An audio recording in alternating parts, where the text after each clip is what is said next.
خب دوستان من، اگه صدای منو دارین یعنی هنوز این دستگاه لعنتی داره کار میکنه و اگه نداری خب من دارم با خودم حرف میزنم. چی از این بدتر؟ من نه قهرمانم نه کله خر، فقط یه آدمم که از همه راههای ممکن واسه مردن رادیو رو انتخاب کرد. چون دویدن که بلد نیستم ولی حرف زدن رو چرا. امروز میخوام بهت بگم 7 سطح زامبی چیه. از اون سطح که میگی وای چقدر بامزه است، خرجش یه مشته، تا جایی که میگی او شیت مثل که نفسهای آخرمه. بودو بریم که خیلی دیر شد. سطح 1. تازه بیدار شده. اینا مثل کسی هن که زود بیدارش کردی. چشاش قرمزه، بدنش سنگینه، مغزش خاموشه، راه میره ولی نمیفهمه کجا داره میره. شبیه بچه‌ایه که 7 صبح میبرنشون مدرسه. خطرشون کم، اگه آروم باشی توجهی نمیکنن، ولی اگه فریاد بزنی خب میان برات. سطح 2. گرگ گرسنه. اینا تازه متوجه شدن گرسنه. اینا تازه فهمیدن گرسنه شونه. حس بویاییشون عالیه. صدای پا، عطر عرق، حتی صدای نفسه. همه چیزو میشنون. فرار؟ باید آروم راه بری کنارشون. دقیقاً مثل کسی که دزدکی داره میره سمت یخچال، اونم نصف شب. اشتباه مردم داد میزنن. بدو. نه عزیزم، بدو یعنی زنگ غذا.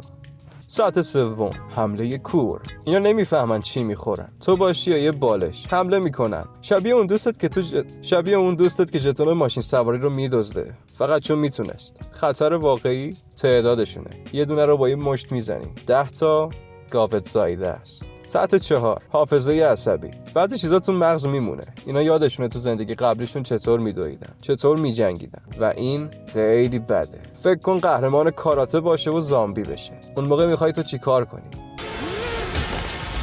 سطح 5. هوشیاری محدود. اینا بعضی وقتا مکس میکنن، گوش میدن، بو میکشن، تصمیم میگیرن. حس میکنن یه چیزی اون پشته، یه تیکه از انسان. ولی اشتباه نکن، اون تیکه فقط میخواد تو رو پیدا کنه. گول نخور. چشماشون مهربون نیست. نور چراغ روی چشم من. سطح 6. تقلید. الانه که سخت بشه. اینا صدا تقلید میکنن. صدای گریه یه بچه، صدای پا، سرفه، درخواست کمک. مثل شکارچی‌هایی که دام میذارن. کافیه که آخرین اشهدتو بخونی. تو فکر میکنی آدمه ولی فقط یه دهان منتظرته. بعضی از این سطح به بعد دیگه از خونهشون بیرون نمیان. حقم دارن. سطح 7. گرداننده.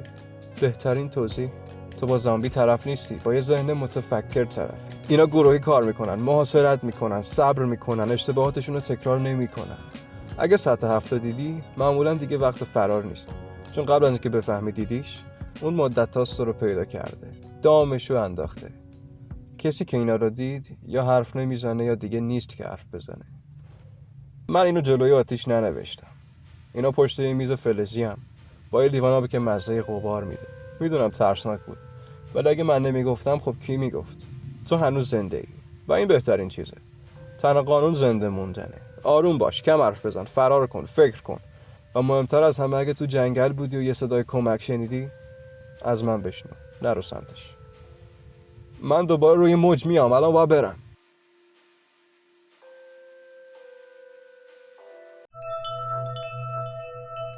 چگونه ستیپ خطرناک انسان را در زمان بحران بشناسیم؟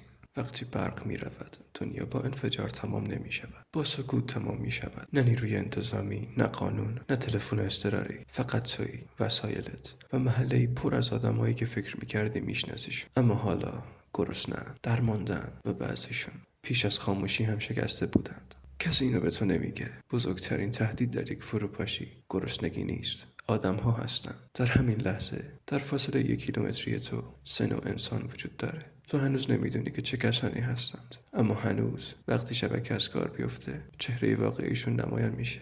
و اگه نتونی در 48 ساعت اول اونا رو تشخیص بدی به روز 7 نمیرسی. پس آماده باش، قرار شکار کنیم، نه برای غذا، برای شکارچی ها.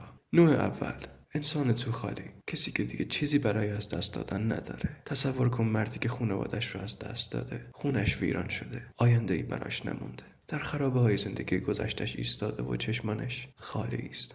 نه غم، نه خشم، تهی. این فرد خطرناکترین دشمنی که با اون روبرو میشی، چون براش پیامد وجود نداره. کسی نیست که از اون محافظت کنه. فردایی وجود نداره که براش برنامه ریزی کنه و چیزی نیست که مانعش بشه. کسی که چیزی برای از دست دادن نداره به انجام هر کاری قادره. آخرین کنسرو غذات رو میدزده، پناهگاهت رو آتیش میزنه، به خاطر یه شایعه به تو حمله میکنه بدون حتی یک لحظه تردید. چطور بشناسیم؟ رفتارهای نامنظم و غیر قابل پیش بینی. آرام یک لحظه، انفجار خشم لحظه بعد، دوری گزیدن و نگاه‌های خیره طولانی، عصبانیت شدید بابت چیزهای کوچیک، تصمیم‌های بی‌پروا و خطرناک. چگونه با اون برخورد کنیم؟ فاصله بگیر فوراً. اگه مجبور شدی حرف بزنی با صدای آروم و بدون تهدید، نه قول بده نه بحث کن. و اگه برای گروه خطر ایجاد کرد، باید رهایش کنی یا از شرش خلاص شی. نجات همه ممکن نیست. اگه تلاش کنی خودت هم غرق میشی. نوع دوم، عملگرای خشن. کسی که خشونت زبون مادریشه. این شخص ممکنه سابقه نظامی داشته باشه یا عضو باند بوده باشه یا مأمور سابق. مهم نیست. چیزی که اهمیت داره اینه که با خشونت راحته. قبلا انجامش داده، دوباره هم انجامش میده، شب هم آروم میخوابه. وقتی همه میترسن اون قدرت میگیره. آشوب زمین بازی اونه. نشانه ها: جای زخم، تتو یا بدنی که تجربه از اون میباره. نگاه جستجوگر و هوشیار، قدم های محکم، شانه های عقب، آرامش غیر عادی وسط بحران. نترسیدن از هیچ چیز. ترس برای افراد معمولیه. این آدم فقط خشن نیست، استراتژیست. وقتی تو میلرزی اون در حال محاسبه است. چطور با اون برخورد کنیم؟ هیچ وقت نقش آدم خشن رو بازی نکن. از درگیری مستقیم دوری کن. ارزشمند باش، نه ضعیف. مهارت، اطلاعات، چیزهایی که براش معنا دارن. مرزهای روشن تعیین کن، اما تهدید نکن. اگه رهبری گروه رو در دست بگیره، خیلی مراقب باش. اون با ترس وفاداری میسازه. نوع سوم، شکارچی لبخند زن. خطرناک ترین همه. این همون کسیه که هیچ وقت به او شک نمی کنی. نه شکسته است، نه خشن، نه تهدیدآمیز. برعکس، مهربون، کمک میکنه، غذا میده، سازماندهی میکنه، احساس امنیت ایجاد میکنه و دقیقاً به همین دلیل کشنده است. اعتمادش رو میسازه. آروم آروم مرکز گروه میشه و زمانی که همه به او وابسته شدند، همه چیزت رو در اختیار میگیره. اون نیازی به مشت و خشونت نداره، سلاحش کنترله. چطور بشناسیمش؟ مهربانی اغراق شده، سوالهای زیاد درباره ذخایر یا برنامه‌هات، داستانهای گذشته که کامل و دقیق نیستند، گفتگوهای خصوصی با افراد دیگه در گوشه و کنار، ایجاد تفرقه آروم و پنهانی. چگونه برخورد کنیم؟ رو در رو نشو. میتواند بقیه را علیه تو کند، فاصله ایجاد کند. وسایل، اطلاعات و محل ذخیرت را پنهان کن. اگر وارد گروه شده باشد، باید قبل از ایجاد آسیب حذفش کنی.